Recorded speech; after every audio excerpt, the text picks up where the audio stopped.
El Sol es una bola de fuego, pero entonces, ¿por qué no se apaga si en el espacio no hay aire? Esta es una pregunta que me llega con mucha recurrencia en los comentarios. Así que hoy les voy a contar un poquito de cómo se supo, cómo funcionaba el Sol, cómo funciona el Sol, y les adelanto, no es una bola de fuego. El Sol siempre ha sido un objeto de atención, por eso encontramos una gran cantidad de personificaciones del Sol a lo largo de las diferentes mitologías alrededor del mundo. Pero el filósofo Anaxágoras separó el Sol de estas figuras divinas y le quiso dar una definición. Para él, el Sol era como una bola de hierro tremendamente caliente. Y aunque hoy sabemos que no es así, alejar los fenómenos naturales de explicaciones mitológicas y fantasiosas es el primer paso para realmente conocer un fenómeno. En 1869, Lord Kelvin, inspirado por una riña que tenía por ahí con Darwin, se lanzó a calcular por primera vez qué edad tenía el Sol y a proponer cómo podría ser este funcionamiento. Para calcular, él hizo dos suposiciones. Primero, como ya se conocía la gravedad, para él la energía que calentaba el Sol se debía a la contracción gravitatoria del material. Y la segunda suposición que hizo fue que no habría otra forma de obtener energía. Al aplicar esto y hacer el cálculo, le dio que el Sol tenía una edad aproximada de 100 millones de años. Esta cifra en realidad no le cuadraba mucho a toda la comunidad científica, pero en el momento no existía más información como para poder refutar lo de Kelvin, así que eso quedó ahí en la espera.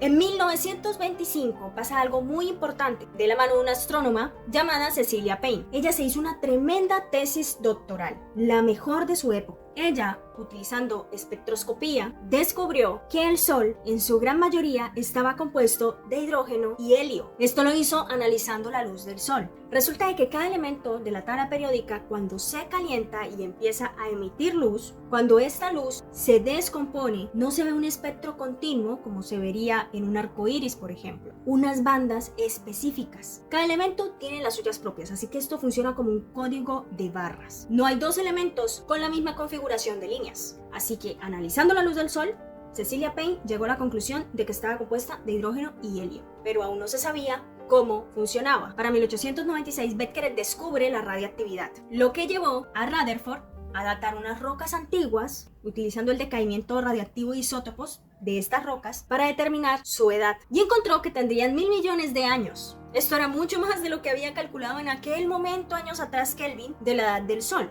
La Tierra no podía ser más vieja que el Sol. Así que esto volvió a realzar el tema. Pero ya para esta época se tenía un mayor conocimiento de otros fenómenos importantes que generaban energía, como la radiactividad. Se conocía mucho mejor la estructura del átomo, así que ya había un poco más de material para empezar a barajar una respuesta definitiva. Para 1920, Arthur Eddington, aplicando lo que ya se conocía sobre el átomo, la radiactividad, la ecuación de Einstein, propone que si 4 núcleos de hidrógeno, o sea 4 protones, se lograran fusionar para dar lugar a un núcleo de helio, que serían 2 protones y 2 neutrones, haciendo cálculos meticulosos, llegó a la conclusión de que si esta es la fuente de energía, el Sol tendría la capacidad de brillar unos 10 a la 11 años. Pero por supuesto, no podía ser un cálculo definitivo porque aún se desconocía el mecanismo que daría lugar a esta fusión, para de esta manera hacer el cálculo más preciso. El que dio con el mecanismo por el cual funcionaría la fusión nuclear del Sol fue Hans Bethe en 1938, a quien de hecho se le hizo una personificación en la película de Oppenheimer. En su artículo Producción de energía en estrellas, propone 2 procesos de fusión.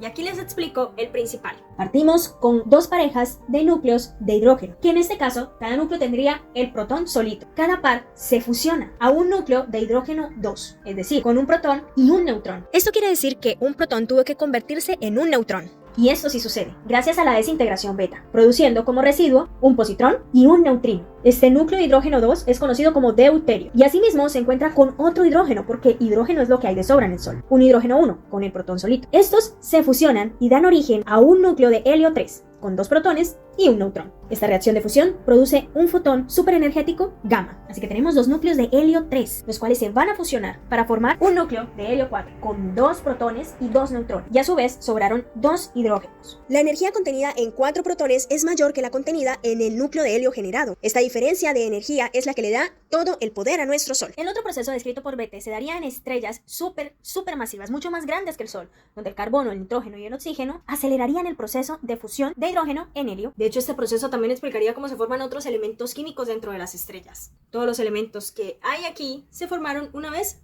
en el núcleo de una estrella. Esta fusión nuclear se da en el núcleo del Sol, que está a más de 15 millones de grados Kelvin. Se da en el núcleo porque aquí existe la densidad suficiente de material para que se pueda acumular la suficiente energía para que inicie el proceso de fusión. Si vamos del núcleo hacia afuera, hacia la superficie del Sol, pasando el núcleo encontraríamos otra zona que se llama la zona radiactiva. Esta zona se encontraría a unos 7 millones de grados Kelvin, y aunque aún está muy caliente, este descenso de la temperatura hace que las reacciones nucleares empiecen a mermar y encontramos el hidrógeno y el helio en otro estado de la materia que se llama plasma, que es el estado predominante que encontramos en el Sol. Por eso el Sol no está hecho de fuego, como el fuego de una vela o de una fogata. Eso es una reacción de combustión y es otro cuento y necesita oxígeno. El Sol está hecho de plasma, o sea, núcleos de hidrógeno y helio y electrones, cada uno por su cuenta, o sea, no están formando un sistema típico atómico como al que estaríamos acostumbrados. Por las altas temperaturas no se pueden organizar. En la tercera capa,